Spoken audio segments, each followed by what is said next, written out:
Hi friends, welcome back to our YouTube channel. Friends, ನಾನು morning ವೀಡಿಯೋದಲ್ಲಿ ನಿಮ್ಮ ಕಮೆಂಟ್ಗಳಿಗೆ ನಾನು ಅಲ್ಲೇ ಆನ್ಸರ್ ಮಾಡಲ್ಲ, ಅದಕ್ಕೆ ಒಂದು ವಿಡಿಯೋ ಮಾಡಿ ಹೇಳ್ತೀನಿ ಅಂತ ಹೇಳಿದ್ದೆ. ಸೊ ಅದಕ್ಕೋಸ್ಕರ ಈ ಒಂದು ವಿಡಿಯೋ ಮಾಡ್ತಾಯಿದ್ದೀನಿ. ನಿಮ್ಮ ಕಮೆಂಟ್ಗಳಿಗೆ ಆನ್ಸರ್ ಮಾಡ್ತಾಯಿದ್ದೀನಿ. ಫ್ರೆಂಡ್ಸ್, ಈ ಒಂದು ವಿಡಿಯೋ ಮುಂಚೆ ನಾನು ಒಂದು ಕಿವಿ ಮಾತು ಏನು ಹೇಳ್ತಿದ್ದೀನಿ ಅಂದರೆ, ಇವತ್ತು ಕೂಡ ಮಧು ಬಂಗಾರಪ್ಪನವರು ನೆಕ್ಸ್ಟ್ ಅಕಾಡೆಮಿಕ್ ಇಯರ್ ಒಳಗೆ ನಾನು ಮತ್ತೆ ಟೀಚರ್ಸ್ಗಳು ತಗೊಳ್ತೀನಿ ಅಂತ ಹೇಳಿದ್ದಾರೆ. ರೆಕ್ರೂಟ್ಮೆಂಟ್ ಮಾಡ್ತೀನಿ ಅಂತ. ಅದಕ್ಕೋಸ್ಕರ ಯಾರು ಕೂಡ ನೆಗ್ಲೆಕ್ಟ್ ಮಾಡೋಕ್ಕೆ ಹೋಗಬೇಡ್ರಿ.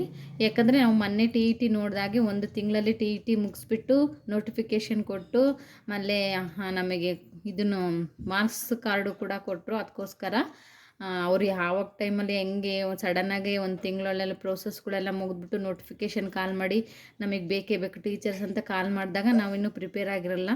ಅದಕ್ಕೋಸ್ಕರ ನೀವು ಈ ಸಲ ಕಾಲ್ ಮಾಡಲ್ಲ ಅಂತ ನೆಗ್ಲೆಕ್ಟ್ ಮಾಡೋಕ್ಕೆ ಹೋಗಬೇಡಿ. ಅದಕ್ಕೋಸ್ಕರ ಹೇಳಿದೆ. ನಾನು ನ್ಯೂಸಲ್ಲಿ ಬೆಳಗ್ಗೆ ಅಪ್ಡೇಟ್ ನ್ಯೂಸಲ್ಲಿ ನೋಡಿದೆ. ನಾನು ಇವತ್ತು ಕೂಡ ಅದೇ ಥರ ಹೇಳಿದರೆ, ಯಾಕಂದರೆ ನೆಕ್ಸ್ಟು SLC PUC ಬಗ್ಗೆ ಮಾತಾಡೋಕ್ಕೆ ಬಂದಿದ್ರಲ್ವ, ಆವಾಗ ಇಲ್ಲ ನೆಕ್ಸ್ಟು ಯಾವುದೇ ಕಾರಣಕ್ಕೂ ಮಕ್ಕಳಿಗೆ ಅನ್ಯಾಯ ಮಾಡಲ್ಲ, ನೆಕ್ಸ್ಟು ಟೀಚರ್ಸ್ಗಳು ತಗೊಳ್ತೀವಿ ಅಂತ ಹೇಳಿದ್ದಾರೆ. ಅದೊಂದು ನ್ಯೂಸ್ ಇತ್ತು, ಅದನ್ನು ಹೇಳೋಣ ಅಂತ ನೆನಪಾಯಿತು, ಅದಕ್ಕೆ ಹೇಳಿದೆ.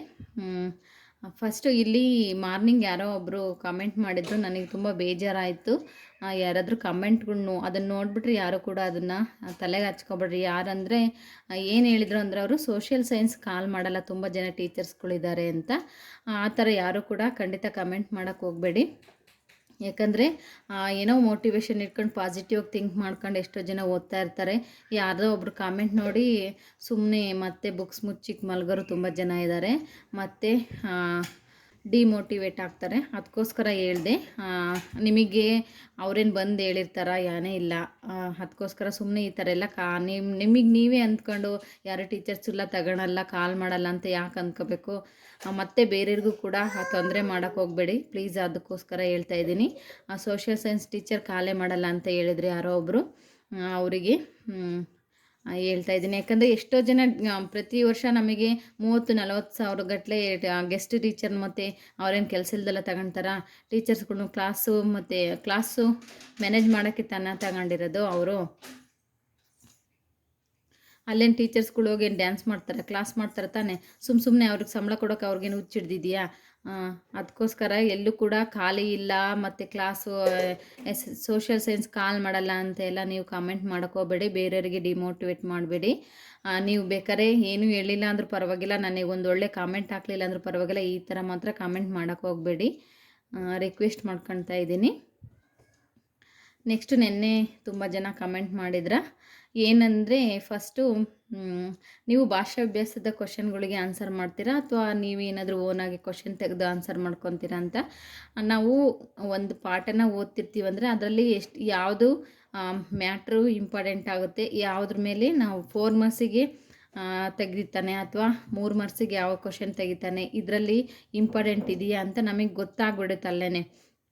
ಅದ್ರ ಜೊತೆಗೆ ಭಾಷಾಭ್ಯಾಸದಲ್ಲಿ ಏನಾದರೂ ಆ ಕ್ವಶನ್ ಇಲ್ಲ ಅಂದರೆ ಅದನ್ನು ಮತ್ತೆ ರೈಟಿಂಗ್ ಮಾಡ್ಕೊಳ್ರಿ, ತೊಂದರೆ ಇಲ್ಲ, ನಮಗೆ ಅನುಕೂಲ ಆಗುತ್ತೆ. ಮಲ್ಟಿಪಲ್ ಚಾಯ್ಸ್ಗೂ ಕೂಡ ಅದೇ ವಿಷಯಕ್ಕೂ ಅದನ್ನೇ ಕೊಡ್ತಾರೆ, ಬೇರೆ ಎಲ್ಲೂ ಕೊಡಲ್ಲ. ಅದಕ್ಕೋಸ್ಕರ ಬರ್ಕೊಂಡ್ರೆ ನಮಗೇನು ಯೂಸ್ ಆಗುತ್ತೆ, ರೈಟಿಂಗು ಕೂಡ ಪ್ರಾಕ್ಟೀಸ್ ಆಗುತ್ತೆ ಮತ್ತು ಕನ್ಫ್ಯೂಸ್ ಆಗಲ್ಲ, ನಾವು ಪಕ್ಕ ಆಗ್ತೀವಿ ವಿಷಯದಲ್ಲಿ. ಅದಕ್ಕೋಸ್ಕರ ಹೇಳ್ತಾ ಇರೋದು. ಬರೀ ಭಾಷಾಭ್ಯಾಸದ್ದೇ ಬರೀಬೇಕಂತ ಏನಿಲ್ಲ.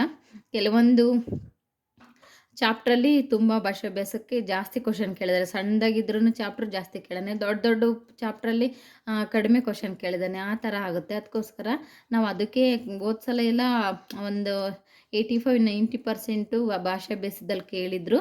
ಇನ್ನೊಂದು 10% ಒಳಗಡೆ ಕೇಳೋ ಸಾಧ್ಯತೆಗಳು ಇದೆ ಅಂತ ಹೇಳ್ತಾಯಿದ್ರು ಎಕ್ಸಾಮ್ ಬರ್ದಿರೋರು. ಮತ್ತು ನಾವು ಕ್ವಶನ್ ಪೇಪರ್ ನೋಡಿದ್ರೂ ಕೂಡ ಗೊತ್ತಾಗುತ್ತೆ ನಮಗೆ.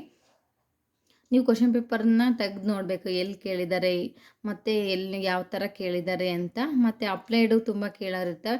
ಅಪ್ಲೈಡ್ ಕೇಳಿದ್ರು ಕೂಡ ಬೇರೆ ಎಲ್ಲೂ ಆನ್ಸರ್ ಇರೋಲ್ಲ, ನಾವು ಬರೆದಿರೋದು ನಾವು ಓದಿರೋ ಬುಕ್ಕಲ್ಲೇ ಇರುತ್ತೆ. ಅದಕ್ಕೋಸ್ಕರ ಸುಮ್ಮನೆ ನೀವೇನು ಟೆನ್ಷನ್ ಮಾಡ್ಕೊಳಕ್ಕೆ ಹೋಗಬೇಡಿ. ಸೊ ಇದೊಂದು ಭಾಷಾಭ್ಯಾಸದ ಆಯಿತಾ. ಹಂಗಾಗಿ ನಾವು ಕೇವಲ ಭಾಷಾಭ್ಯಾಸದ್ದೇ ಕ್ವಶನ್ ಆನ್ಸರ್ ಮಾಡೋದಕ್ಕಿಂತ ಸಿಲೆಬಸ್ ಒಳಗೆ ಇನ್ನೂ ನಮಗೆ ಕ್ವಶನ್ ತೆಗಿಬಹುದು ಅಂತ ಗೆಸ್ ಮಾಡಿದಾಗ, ನಮಗೆ ಅನ್ನಿಸ್ದಾಗ ಅಲ್ಲೂ ಕೂಡ ಕ್ವಶನ್ನು ರೈಸ್ ಆಗೋ ಸಾಧ್ಯತೆಗಳು ಕೂಡ ಇರ್ತವೆ. ನಾವು ಬರೀ ಅವಕ್ಕೆ ಸೀಮಿತವಾಗಿ ಓದ್ಕೋಬಾರ್ದು. ಕೂಡ ಓದ್ಕೋಬೇಕಾಗುತ್ತೆ. ನೆಕ್ಸ್ಟು ಇನ್ನೊಬ್ಬರು ಕೇಳಿದ್ರು, ಎಲ್ಲೋ ಪಾಯಿಂಟರಲ್ಲಿ ನೀವು ಪಾಯಿಂಟ್ ಯಾವ ಥರ ಮಾಡ್ಕೊಳ್ತೀರಾ, ಹೇಗೆ ಮಾಡ್ಕೋಬೇಕಂತ. ನಾವು ಆಲ್ರೆಡಿ ಒಬ್ಬ ಮಕ್ಕಳಿಗೆ, ಟೀಚರ್ಸ್ಗಳಿಗೆ ನಾವು ಕಲ್ಸೋಕೆ ಹೋಗ್ತಾ ಇದ್ದೀವಂದರೆ ಅಷ್ಟು ಬೇಸಿಕ್ ನಾಲೆಜ್ ಇರಬೇಕು. ಅಂದರೆ ನೀವು ಕೇಳಿದ ತಪ್ಪು ಅಂತ ಹೇಳ್ತಾ ಇಲ್ಲ, ಅಷ್ಟಿರಬೇಕು. ಏನಂದರೆ ಏನು ಇಂಪಾರ್ಟೆಂಟು ಅಂದರೆ ಕೆಲವು ಇಸ್ವಿಗಳು ಬರ್ತವೆ, ಮತ್ತು ಸ್ಥಳಗಳು ಆಗಿರ್ತವೆ, ಮತ್ತು ಕೆಲವರ ಹೇಳಿಕೆಗಳು ಆಗಿರ್ತವೆ. ಅಂಥವು ಇಂಪಾರ್ಟೆಂಟ್ಗಳು ನಾವು ಮಾರ್ಕ್ ಮಾಡ್ಕೊಳ್ತಾ ಹೋದರೆ ಓದ್ಬೇಕಾದ್ರೆ ಮತ್ತೆ ಈಸಿ ಅನಿಸುತ್ತೆ.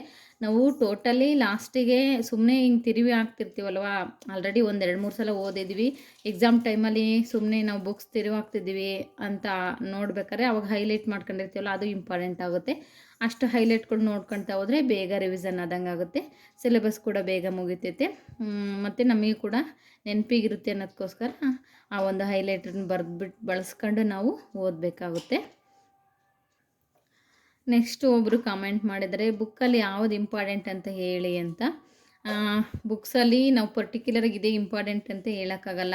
ಒಂದೊಂದು ವರ್ಷ ಒಂದೊಂದು ಥರ ಕ್ವಶನ್ ಕೇಳಿದ್ದಾನೆ. ಕೆಲವೊಂದು ಸಲ ಹಿಸ್ಟ್ರಿ ಜಾಸ್ತಿ ಕೇಳ್ತಾರೆ, ಕೆಲವೊಂದು ಸಲ ಪಾಲಿಟಿಕ್ಸ್. ನಾವು ಸಲ ತುಂಬ ಜನ ಹೇಳಿದರು, ನಾನು ಜಿಯೋಗ್ರಫಿ ಮತ್ತು ಸೋಷಿಯಾಲಜಿ ಏನು ಓದೇ ಇರಲಿಲ್ಲ, ಅದರಲ್ಲೇ ಜಾಸ್ತಿ ಕ್ವಶನ್ ಕೇಳಿದ್ರು. ತಿರ್ಗಾಮುರ್ಗ ಹಿಸ್ಟ್ರಿನೇ ಓದಿದ್ವಿ, ಯುದ್ಧಗಳನ್ನು, ಕಾರಣ ಪರಿಣಾಮ, ಇದನ್ನೇ ತಿರ್ಗಾಮುರ್ಗ ಓದಿದ್ವಿ.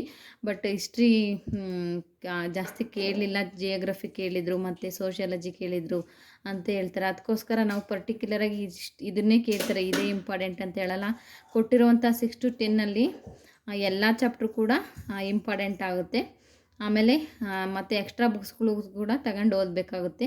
ಅದಕ್ಕೋಸ್ಕರ ನಾವು ಪರ್ಟಿಕ್ಯುಲರ್ ಇಂಪಾರ್ಟೆಂಟ್ ಅಂತ ಯಾವುದೂ ಕೂಡ ಚಾಯ್ಸ್ ಮಾಡ್ಕೊಂಡು ಓದೋಕ್ಕೆ ಅವಕಾಶ ಇರಲ್ಲ. ನೆಕ್ಸ್ಟ್ ಕ್ವಶನ್ ಬಂದುಬಿಟ್ಟು, ನೀವು PSTR ಓದ್ತಿದ್ದೀರಾ ಅಥವಾ GPSTR ಓದ್ತಾ ಇದ್ದೀರಾ ಅಂತ ಕೇಳಿದರು. ಇಲ್ಲ, ನಾನು PSTRಗೆ ಓದ್ತಾ ಇಲ್ಲ, GPSTRಗೆ ಓದ್ತಾ ಇರೋದು ಸದ್ಯಕ್ಕೆ. GPSTR ಸೋಷಿಯಲ್ ಸೈನ್ಸೇ ಓದ್ತಾ ಇದ್ದೀನಿ. ಇನ್ನು PSTR ಅವರ ಬಗ್ಗೆ ಸ್ವಲ್ಪ ಅದೇ ಸಿಲೆಬಸ್ ಯಾರೋ ಕೇಳಿದ್ರು, ಏನಂದರೆ PSTRಗೆ ಸೈನ್ಸ್ ಇರುತ್ತಾ, ಸೋಷಿಯಲ್ ಇರುತ್ತಾ ಅಂತ. ಅಷ್ಟು ಗೊತ್ತಿಲ್ದಂಗೆ ನಾವು ಓದೋಕ್ಕೆ ಯಾವತ್ತೂ ಕೂತ್ಕೊಳ್ಳೋಕೆ ಹೋಗಲೇಬಾರ್ದು. ಯಾಕಂದರೆ ನಾವು ಒಂದು ಗುರಿನ ಇಟ್ಕೊಂಡು ಸಾಧನೆ ಮಾಡಬೇಕು, ಒಂದು ತಲುಪಬೇಕು ಗುರಿನ ಅಂತ ಓದ್ತಾ ಇದ್ದೀವಿ ಅಂದಮೇಲೆ ಅಟ್ಲೀಸ್ಟು ನಾವು ಯಾವ ದಾರಿಯಾಗಿ ಹೋಗಬೇಕು, ಎಲ್ಲಿಗೆ ಹೋಗಬೇಕು, ಹೇಗೆ ಹೋಗ್ಬೇಕು ಅನ್ನೋದನ್ನು ಫಸ್ಟು ತಿಳ್ಕೊಂಡಿರಬೇಕು. ಅದಕ್ಕೋಸ್ಕರ ನೀವು PSTR ಫಸ್ಟು ಯಾರು ಸಿಲೆಬಸ್ ಗೊತ್ತಿಲ್ವೋ ಸಿಲೆಬಸ್ ಇಟ್ಕೊಳ್ಳಿ, ಕ್ವಶನ್ ಪೇಪರ್ಗಳು ನೋಡಿ, ಎಲ್ಲಿ ನಮಗೆ ಯಾವ್ಯಾವದಲ್ಲಿ ಕೇಳ್ತಾರೆ ಸಬ್ಜೆಕ್ಟ್ಗಳು ಅಂತ ಫಸ್ಟು ತಿಳ್ಕೊಳ್ಳಿ, ಆಮೇಲೆ ಓದೋಕೆ ಕೂತ್ಕೊಳ್ಳಿ. ಫಸ್ಟ್ ಅದು ತುಂಬ ಇಂಪಾರ್ಟೆಂಟ್ ಆಗುತ್ತೆ. ಆಮೇಲೆ PSTR ಕಾಲ್ ಮಾಡ್ತಾರಾ ಅಂತ ಒಬ್ಬರು ಕೇಳಿದರು. ಖಂಡಿತ ಕಾಲ್ ಮಾಡೋ ಸಾಧ್ಯತೆಗಳು ಜಾಸ್ತಿ ಇದ್ದಾವೆ. ಈಗ HKಯಲ್ಲಿ ತುಂಬ ಕಾಲ್ ಮಾಡ್ತಾರೆ ಅಂತ ಹೇಳ್ತಾರೆ ಪ್ರೈಮರಿ ಸ್ಕೂಲ್ಗೆ. ಅದಕ್ಕೋಸ್ಕರ PSTR ಕೂಡ ಕಾಲ್ ಮಾಡ್ತಾರೆ. ಇಷ್ಟು ನನಗೆ ಗೊತ್ತಿರೋ ಇನ್ಫಾರ್ಮೇಷನ್ನ ಹೇಳಿದ್ದೀನಿ. ಇನ್ನೂ ತುಂಬ ಕಾಮೆಂಟ್ಗಳಿದ್ದಾವೆ, ಸಾಧ್ಯ ಆದರೆ ಅಷ್ಟಕ್ಕೂ ಕೂಡ ನೆಕ್ಸ್ಟ್ ವೀಡಿಯೋದಲ್ಲಿ ಆನ್ಸರ್ ಮಾಡೋಕ್ಕೆ ಪ್ರಯತ್ನ ಮಾಡ್ತೀನಿ. ನನಗೆ ಗೊತ್ತಿರೋ ವಿಷಯನ ನಿಮಗೆ ಶೇರ್ ಮಾಡ್ಕೊಂಡಿದ್ದೀನಿ ಅಷ್ಟೇ. ಇನ್ನೂ ಏನಾದ್ರೂ ನನಗೆ ಗೊತ್ತಿಲ್ಲ ಅಂದರೆ ತಿಳ್ಕೊಂಡು ಕೂಡ ಹೇಳೋಕ್ಕೆ ಪ್ರಯತ್ನ ಮಾಡ್ತೀನಿ ಅಂತ ಹೇಳ್ತಾ ಈ ಒಂದು ವಿಡಿಯೋನ ಇಲ್ಲಿಗೆ ನಿಲ್ಲಿಸ್ತಾ ಇದ್ದೀನಿ. ಯಾರಾದರೂ ಸಬ್ಸ್ಕ್ರೈಬ್ ಮಾಡ್ಕೊಂಡೆ ವಿಡಿಯೋ ನೋಡ್ತಾ ಇದ್ರು, ಪ್ಲೀಸ್ ಸಬ್ಸ್ಕ್ರೈಬ್ ಮಾಡ್ಕೊಂಡು ಕೂಡ ನೋಡಿ ಅಂತ ಹೇಳ್ತಾ ಮತ್ತೊಂದು ಮೋಟಿವೇಶನ್ ವಿಡಿಯೋದಲ್ಲಿ ಸಿಗ್ತೀನಿ. ಅಲ್ಲಿವರೆಗೂ ಬಾಯ್, ಟೇಕ್ ಕೇರ್.